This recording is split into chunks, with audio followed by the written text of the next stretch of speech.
o porquê daquela fome. E o Senhor respondeu a ele que era porque o pacto havia sido quebrado. Esse pacto havia sido feito de que sangue gibeonita não seria derramado. Porém, Saul quebrou esse pacto. E sobre a nação de Israel veio o peso da quebra. Veio a maldição. 3 anos de fome. Só que Davi errou, porque ao invés de ele novamente consultar o Senhor para saber o que fazer para que esse pacto fosse restaurado, para que fosse quebrada aquela maldição por conta da quebra do pacto, Davi foi perguntar aos gibeonitas o que fazer para que essa aliança fosse refeita. E a resposta dos gibeonitas foi sangue, morte. Eles pediram 7 descendentes de Saul para que fossem sacrificados perante o altar, para que a ira do Senhor se atacasse sobre Israel. Talvez se Davi tivesse ido perguntar novamente ao Senhor, a resposta seria outra. O sacrifício seria menor. Imagine você ter que entregar seus filhos para que uma aliança seja restaurada.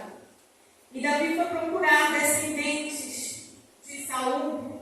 E entre eles ele achou Mefibosete. Só que Mefibosete era filho de Jonatas.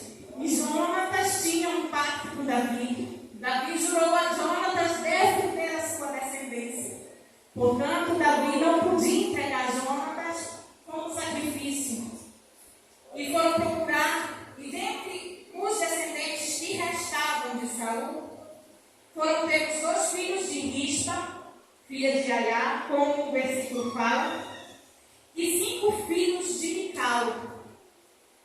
Esses 7 foram sacrificados no monte perante o Senhor.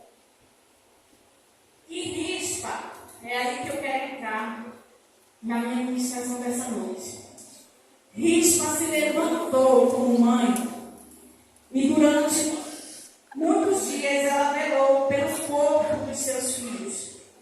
Rispa passou chuva, sol, vento, frio, cuidando daqueles corpos mortos.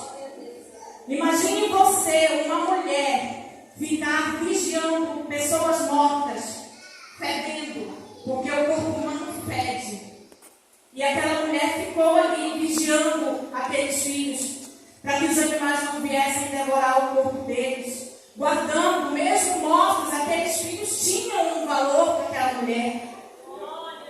E ela ficou ali vigiando, não deixou que as aves comessem, que os animais comessem aqueles corpos.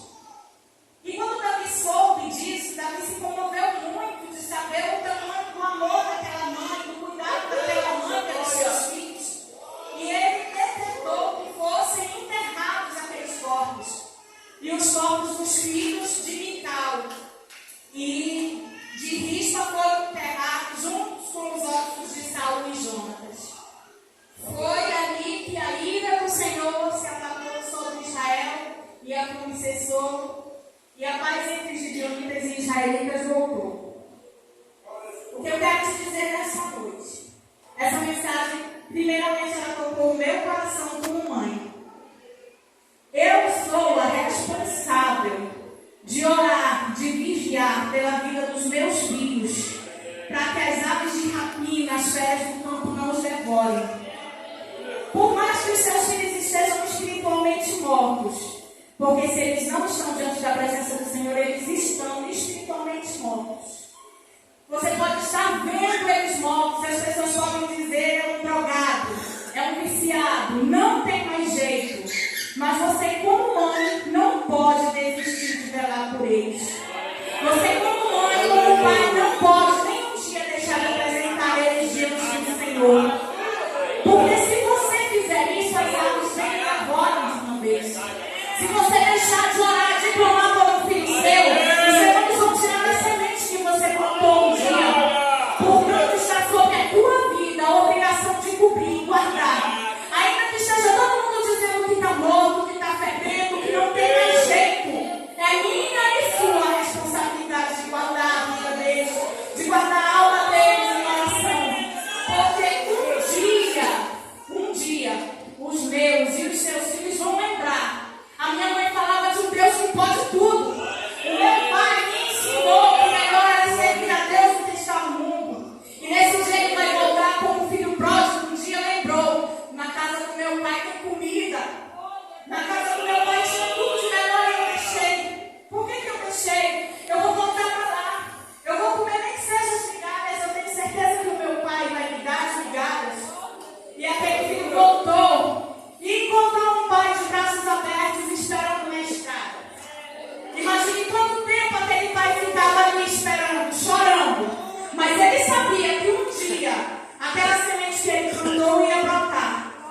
naquele dia o filho ia se lembrar. O meu pai me ensinou o caminho verdadeiro.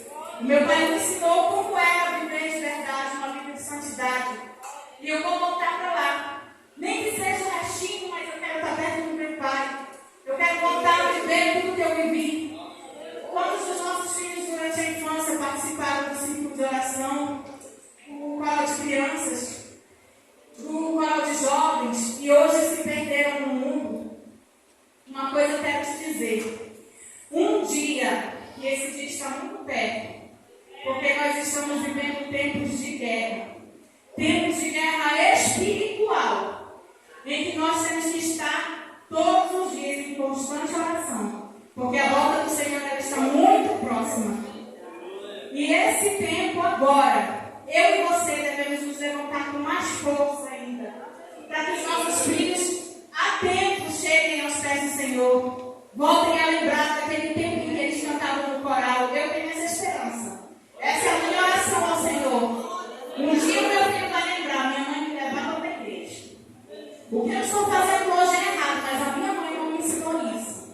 E eu quero voltar a fazer aquilo que a minha mãe me ensinou. Essa é a minha esperança. E não só isso, é uma promessa de Deus. É por isso que eu não desanimo. O Deus que me fez a promessa, Ele é verdadeiro para cumprir. Ele é fiel. Então, se você talvez se encontra desanimado porque você chora por um filho que não quer nada, quando você fala de Jesus para ele, você tem que ir para a igreja, ele te ignora. Talvez ele ligue a cara, te chame de velha chata, como eu já ouvi tantos jovens dizer, a velha é quadrada, é chata, minha filha diz isso. Só que um dia essa semente vai brotar. E é responsabilidade sua não deixar essa semente ser comida. Em oração, ambição diante do Senhor, todos os dias, não deixe a sua cabeça no travesseiro sem clamar a Deus pela vida dos seus filhos. Porque um dia que você esquecer de orar por eles, esse fenômeno pode ceifar a vida deles. Porque a intenção dele é te atingir. E a forma que ele te atinge mais dolorido, que ele te prostra mesmo, enquanto até saem da presença de Deus, é quando ele toca nos nossos filhos. Portanto, não tire do seu coração a promessa que o Senhor te fez. Eu e a minha casa serviremos ao Senhor. Essa promessa ainda está de pé. E no tempo de Deus ela vai se cumprir. Olhe, cubra os seus filhos, vigie, como Rispa fazia, em frente à chuva, vento, palavras de pessoas que tentam te desanimar e que não adianta orar, não tem mais jeito, é um viciado, vende droga, está perdido, está marcado para morrer. Não olhe para isso. Só lembre que o teu Deus, Ele não dorme. Ele não descansa. Ele não esqueceu as promessas que Ele te fez. Quando meu filho me ligou falando que estava sendo ameaçado, eu lembrei de uma palavra que o Senhor me deu. Eu não fiz a promessa para ele. A promessa eu fiz para ti. E se foi para mim, não depende do meu filho querer ou não. Vai se cumprir. Ele veio. Da forma que for, o Senhor vai trazer. Porque a promessa Ele fez para mim. E eu continuo crendo. Então, você, mãe, você jovem, pode dizer: essa palavra não é para mim, porque eu não tenho filhos. Mas é sua responsabilidade também orar pelos seus futuros filhos. Para que eles venham uma geração perversa. Uma geração mau. Então, desde já, orem pela futura família que o Senhor vai dar para vocês.